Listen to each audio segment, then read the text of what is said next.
This is Beyond the Front Door podcast with Lindy and Rhea. We're opening the door to real stories from our community. Business owners, leaders, dreamers, and doers, sharing the journeys that shaped them. Our goal is simple: to support, spotlight, and celebrate the people around us. Come on in.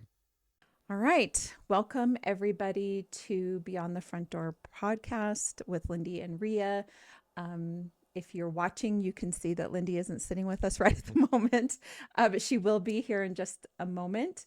But we are continuing on in our affordable housing series with the Habitat for Humanity, Dan Dorsch. So welcome back, Dan. Hello. Thanks for having us again. Of course. And then our guests today are Derek Fisbeck and Daffney Sandoval. I got that right? Yeah.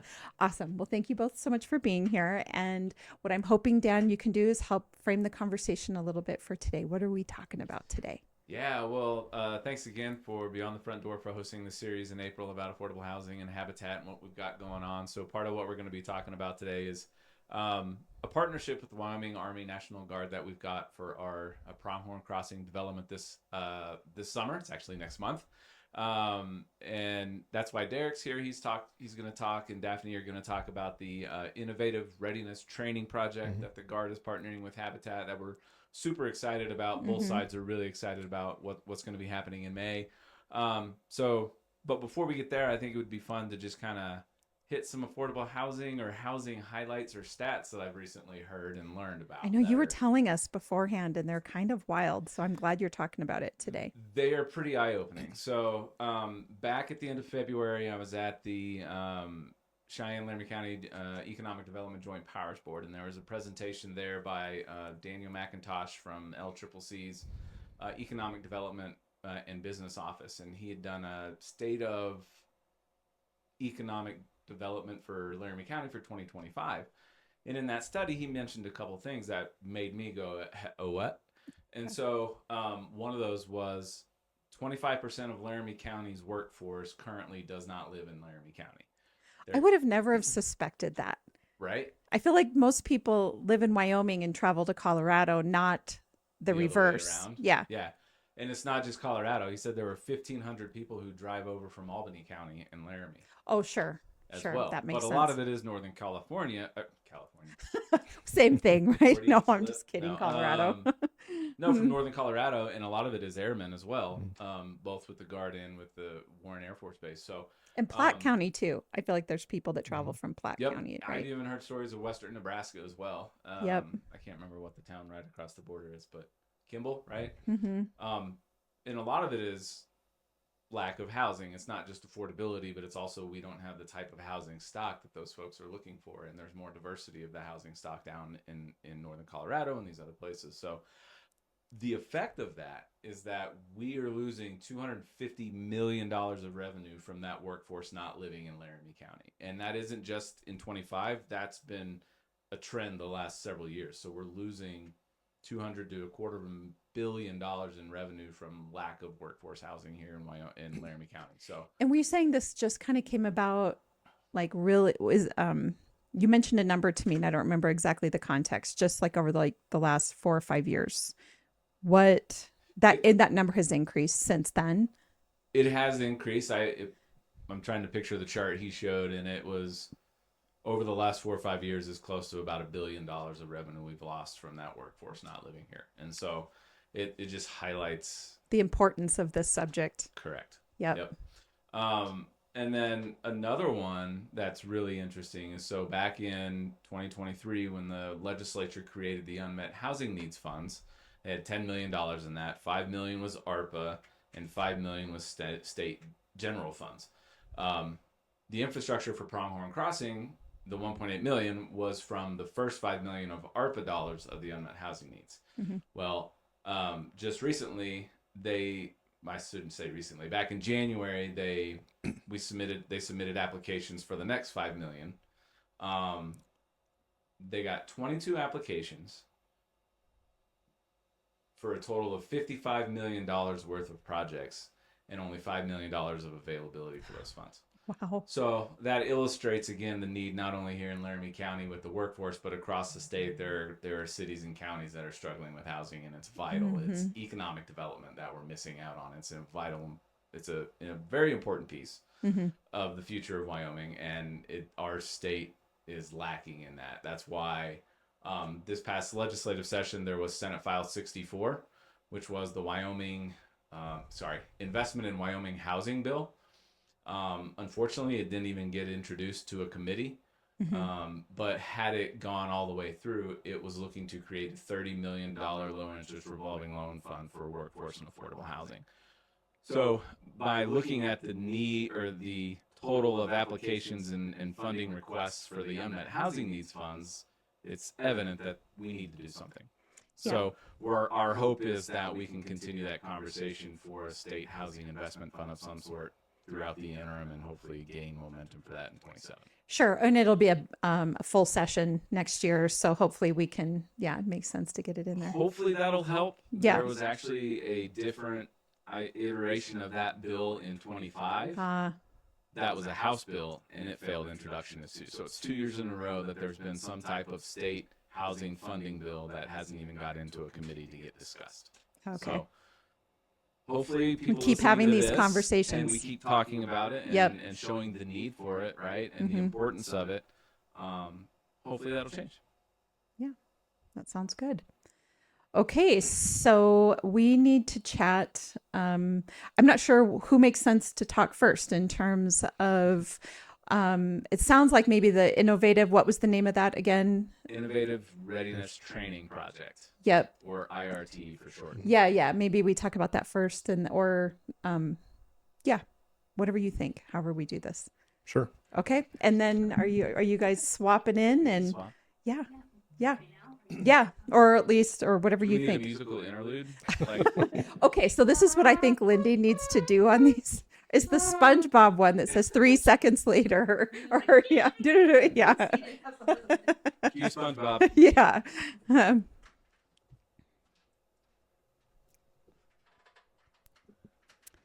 Okay, perfect. Hi, I'm so glad you're here with us.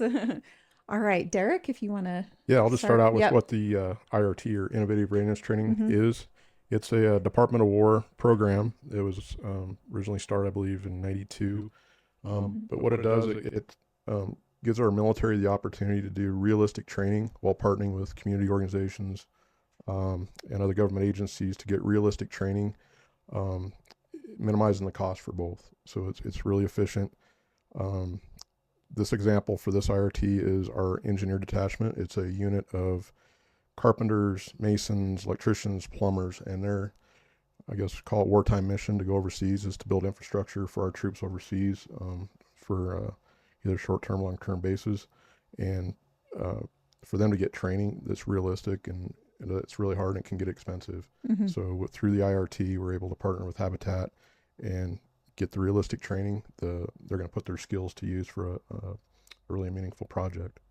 So what's cool about that then is what I'm hearing is that you can help provide the manpower for the work that's going to be done by the Habitat for Humanity, but it kills 2 birds with 1 stone because Habitat benefits from the manpower that you're going to provide, but your manpower is going to gain those skills to then potentially take overseas if deployed or whatever the situation is. Yep. It's hard to get, in the military, we always strive to get realistic training for a wartime mission, and this particular project fits in line with that unit. They're going to get... Especially because it's something that's done so quickly. Like most builds is not like this. Yeah, it's exciting because they have a 2-week annual training period. Most people know National Guard. They always say 1 week in a month, 2 weeks a year. That's kind of a fallacy for the most part, but during their annual training time, that's what we call statutory. They're going to take that time and they're planning on, I believe we're planning 2 to 3 of the builds. So that's what I was wondering, because you're trying to do 10 to 12. Is that correct, Dan or we'll do Daffney? 12 total. Okay, this year. Okay. So right now the Army Guard is doing 6 of the units, but 3 of the buildings since they're duplexes. Oh, okay. So we're looking at dividing them into teams so that they can cross train and get hands-on experience in multiple areas. So whether that's plumbing, electrical, carpentry, and be able to do that. This is very Wyoming, by the way. I really like it because it's very like innovative and cost effective on both fronts and accomplishes something real for the community. It's great problem solving, I guess. How did the idea come about, or how did this get started? Well, in my capacity in the Army Guard as one of the senior leaders, I did a visit to this unit when they were doing their annual training in 2024. So I accompanied our assistant adjutant general or sergeant major, and we went up to Du Bois, and they were engaged in an IRT project there with Wyoming Game and Fish. I believe there was 3 parts to that project. One was building a equipment storage building for the equipment, and I can't remember the name of the conservation camp off the top of my head, but they have a conservation camp. They built basically a pole barn and kind of got it weathered in to store equipment over the winter. And then there was also a cabin. There was some elk feeding grounds nearby, and there was a cabin that was pretty dilapidated that a game warden occupies certain times of the year to oversee the elk feeding grounds. So they went and remodeled that, almost a complete remodel, and then they did some road repairs going into that cabin. And when we went out there to visit, the soldiers were just excited. They get to do their job. It's realistic. And when I got back to the office, I just got to thinking, and I've been involved with Habitat for 2, 3, 4 years through volunteering through other organizations. And then I heard about the IRT, and then I approached Daffney and Dan about possibility, and I approached the leaders of the 307th about it, and everybody was super excited, and that's kind of where it got started. So please forgive me, but the number one thing that comes to my head when we're talking about anything government is red tape. So has there been a lot of red tape to make this happen? Yeah. There was an application process. So we did the application, which normally they want 18 months in advance at minimum. I think Derek came to us about a year ahead and said, hey, I think we could do this. And so he really, I think, helped speak up for the project to be able to kind of get it moved forward Quicker. But yes, there was a lot of steps involved that we could not have done without the support of the Army. Sure. So it was definitely us working together to get through that application. I could not have done it alone. So when did you guys start all this? We had our first planning meeting in, I want to say it was December of 24, and the community application you submitted, I believe, in March. Yeah, March last year. And then is it approved? Is it all ready to go? It's approved. It's going. Yeah. Okay. So that's quick. Is that about a year or a year and a half? Yeah. Somewhere in there? It was approved officially on the 7th of January is when we got the notification. Wow. So and it's actually a 2 application process. So Daffney submitted the community application for Habitat requesting the military's assistance. And then in conjunction with that, the unit submitted a military application saying, yeah, we want that project. And it's something that fits our training needs. So it was a 2-part process on the application, and they married up with through the IRT process up at called National Guard Bureau in DC. This feels like a grant application almost. So it was very similar. Was it? Yeah. Definitely writing about, our mission and how it would help us, as well as could potentially benefit the, U.S. military in some form. And then how cool is that? in the military, we had to justify how it fit into our training needs for that particular unit and how it would benefit them. Sure. Right. Because, this is, you want to make sure the dollars are being used in the most appropriate way. And so, you got to prove that you're doing what you're supposed to be doing. So that makes sense. So then was it part of the application that you have to be done in a certain amount of time as well? The way the application or the approval came back, the application is good for us to do the work through the end of the fiscal year, which is 30 September. But the whole time on the military application, we had that time frame for their annual training period that was already scheduled. So the timeline's just really aligned. Yeah. Oh, very nice. What else do you have anything you'd like to add to this project, I guess, for our listeners? I because we've had a few people like, how can I do this? And I think,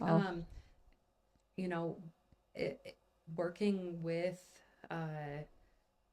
our I mean, we're blessed in Cheyenne to have a great military force and great veteran force. And so I think making those connections with the military, like from my experience, most people join the military because they want to serve. And so I think that's true about their communities as well. Sure. And, you know, like Derek said, he's been volunteering with us for a few years, and as well as a great crew from the Army Guard joining him. And so I think that wouldn't have come about without a great relationship that we'd already built and we'd already established. And so I think, you know, people want to help and people want to do things. And so let them know how they can help and how, I mean, this is going to be a huge impact on our summer and getting things going, and just the excitement of our normal pace of 1 to 2 a year and increasing to 12 this year. And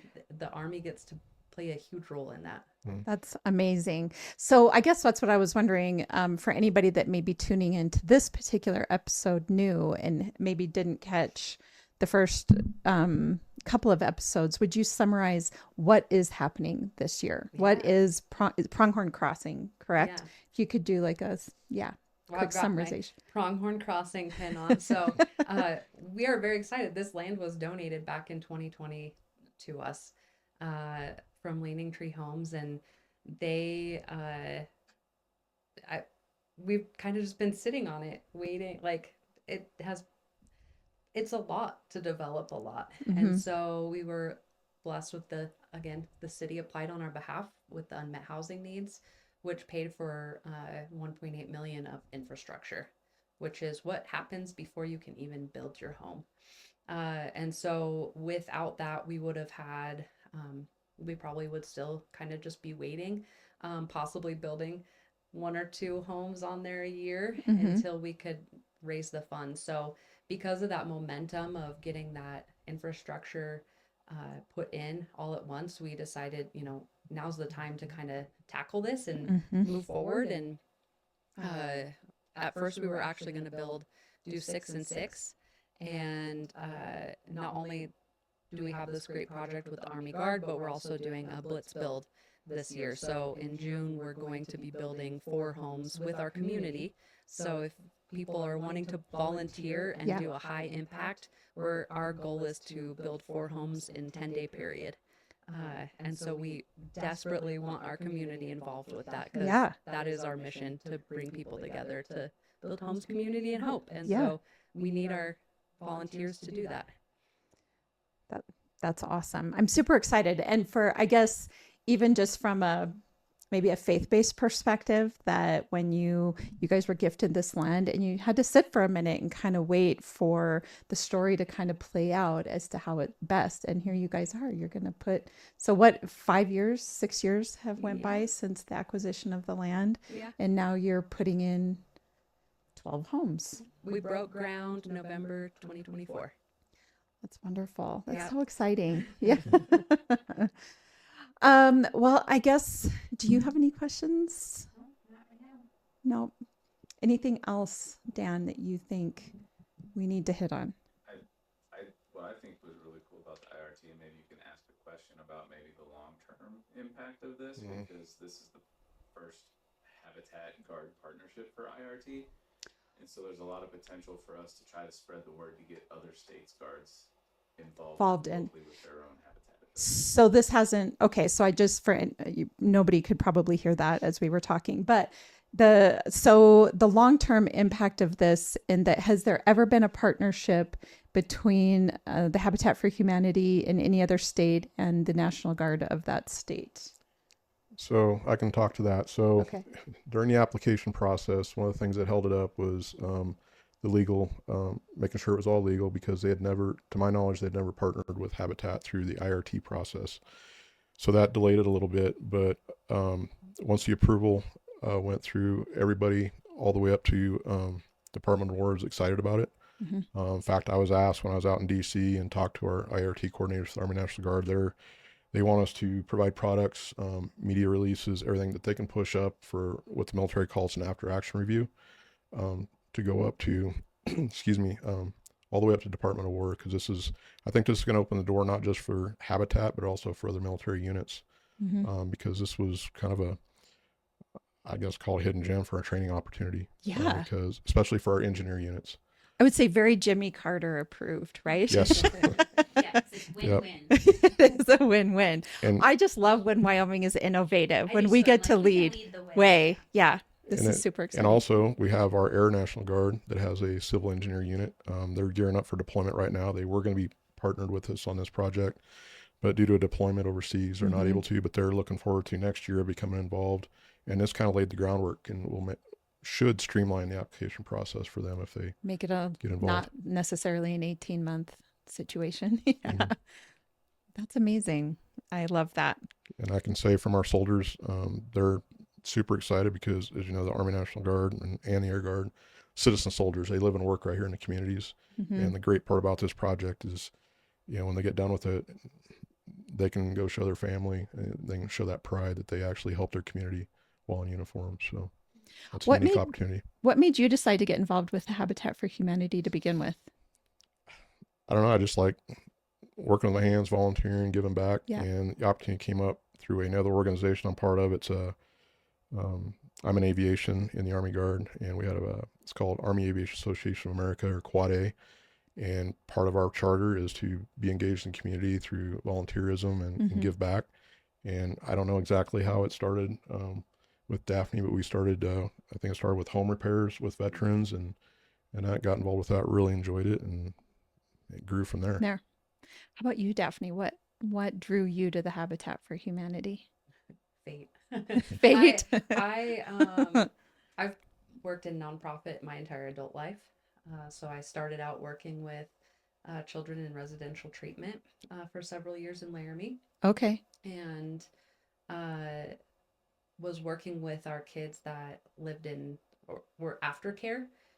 So working with kids that after they'd left treatment had fallen into homelessness or something. And so I was working with them to try to get them services in the communities that they lived in. And was excited about helping they're now adults at this point, but working with the kids, and fell in love with serving the people experiencing homelessness.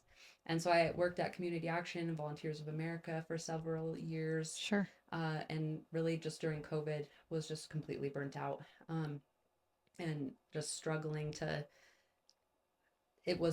homelessness had increased, struggling to make partnerships where I'd had partners for years, and Infectious Dan, and he is infectious. That's why he does what he does, right? I said, I need to figure out how to work over there. And the first job opening they had, I applied, and was actually in the repairs program doing repairs and volunteers, which is how I met Derek. And then I'm now development director, so in charge of the funding and grant writing and all that fun stuff.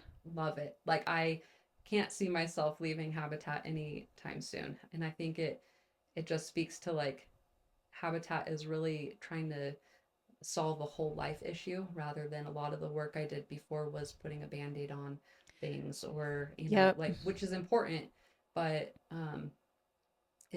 I feel like I'm actually solving a problem rather than like, here you go, I know it's not enough, but this is the best we can do. Yeah. I call it upstream prevention, really, is what that is, right? That you can get upstream and actually make a difference instead of pulling people out at the bottom. So yep, exactly. I completely agree. We speak the same language. Well, on that note, actually, before I move forward, I guess just in kind of pulling this whole thing together that the Habitat has going on, from involving volunteers, involving your homeowners, in the building, but also innovative products, which with the Wyoming Hemp Company, to innovative manpower and working together. I just, that takes real strategic leadership by everybody involved, and it's just super exciting to hear. I mean, I'm sure at times it feels like, especially if during those years when you're just putting up maybe 2 or 3 houses, you're kind of, you know, it's like pulling the crumbs of sand out of the beach, right? Like you are, I'm sure at times it can feel that way, but over the years, the impact that you've had both just in volunteerism as well as the number of homes you guys have put together. And I just think it's awesome. You're able to do so many this year, and hopefully we can build momentum and keep going. Yeah. Right? Is that the goal? That's our goal. I mean, Dan and I were just talking the other day. In the next 5 years, we're slated to double how many homes we've built we're at our 35th anniversary this year, and have built, what have we, 54 homes? Something like Or 54. 50. And you're going to build more Families. than that In the next year. And Yeah. in the next 5 years, we're slated to build 50 homes. Wow. Yeah. That is awesome. So we're excited. That's very exciting. I just love your smiles about it too. We like smiles around here.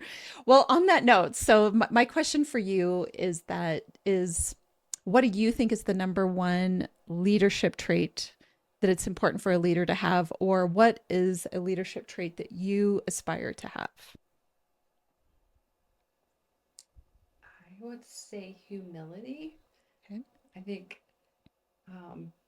like it is a team. This is a team thing. Like Dan is the face, and like everyone knows, infectious, right? But he relies heavily on his team to do what he does.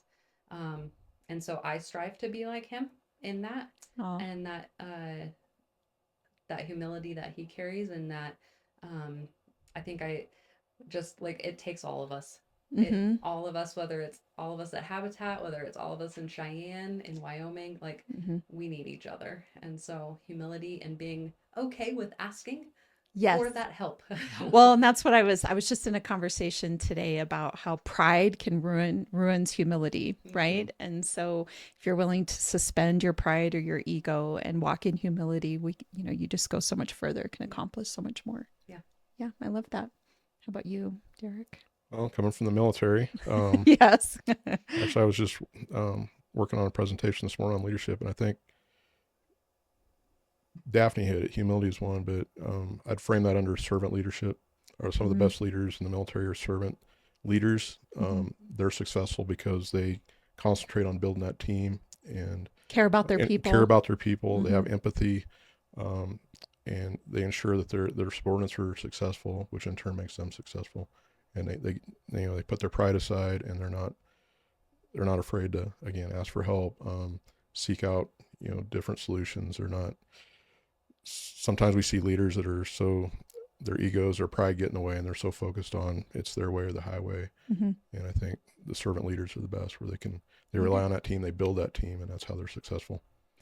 I always think that when we use the word safe place, sometimes there's there can be a stigma around that term, but I really like the term when it comes to leadership in providing a safe space for people the only way you can do that is by walking in humility, having empathy, having a servant heart when it comes to leadership, because then you're providing a safe place for people to, if they've made a mistake, if they've done something wrong, if they need to ask for help, whatever the case is, they don't feel like they're necessarily going to be chastised or fired or whatever the case is because they have made that mistake or because they're asking for help. So I like the term safe space, that leaders have the real ability to create an environment that is safe for collaboration.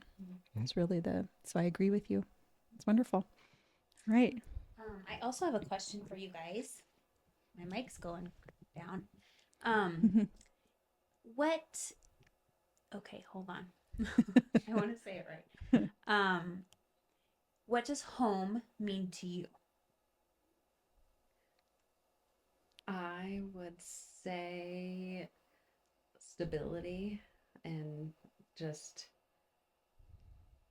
like hope for your future. I like that. Yeah, I mean, the evidence bears out that if a child grows up in a stable home, they're more likely to graduate from high school, have less health problems in the future, all of those things. So yeah, which is what you guys are doing. Yeah. How about you? Well, Daffney, I was going to say exactly what Daffney did, but no, kind of to your point, is a stable home gives a family that safe space to develop as a family, and Again, it goes all back to stability. It's healthier for the children growing up to have that stable lifestyle of having a home to go into, and again, I'd frame it as a safe space. Yeah. I mean, if they're constantly moving, from apartments and different housing situations, it's just not good. And it will, if you listen to the next episode after this, right? No, the first episode of this series, we talked to homeowners, and that was when one of them told us that something along the lines of what you just said about having stability in a place where you can be safe and At peace. Yep. Well, and I think, Derek is being very good at being humble. He's on our board, not only on our board, but connected us with this IRT project.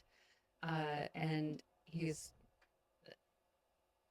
volunteered countless hours, as well as served on our family selection committee with this round of applicants. So Which has to be so hard. The homes of the families that are wanting a better life, and has interviewed those families that want a better life. And so I think he can really speak to that, because we at Habitat try to remove ourselves so we don't have any bias as we are working with the families. And so he's part of the committee that gets to interview the families and get to know them and see like their lives and know that this is going to make their life better and provide that home and that stability. So sometimes I'm a little jealous that I don't get to be part of that. Oh, I don't know. I feel like it would be so hard. I would want to give a house to everybody that applied. Yeah. So, well, thank you both so much for coming on, and we're really excited. I can't wait to hear more if other states start to adopt this. I just think that's going to be super cool, and what a feather in the cap of whomever it would be that that this is taking off and maybe can happen around the country. So love it. Thank you both so much for coming on. Thank you. Yep. And for all of our listeners, as you know, Lindy and I are realtors here at Peak Properties. So if you're looking to buy or sell, we'd love to help you with that. You can find us at sellcheyenne.com. And of course, if you're looking to be involved with the Habitat for Humanity website, CheyenneHabitat.org. Perfect. Thank you. And of course, Beyond the Front Door podcast on YouTube, as well as all your favorite podcast platforms. Make sure you hit the subscribe button to whatever you are listening to so we know you're there. We hope you have a really great day.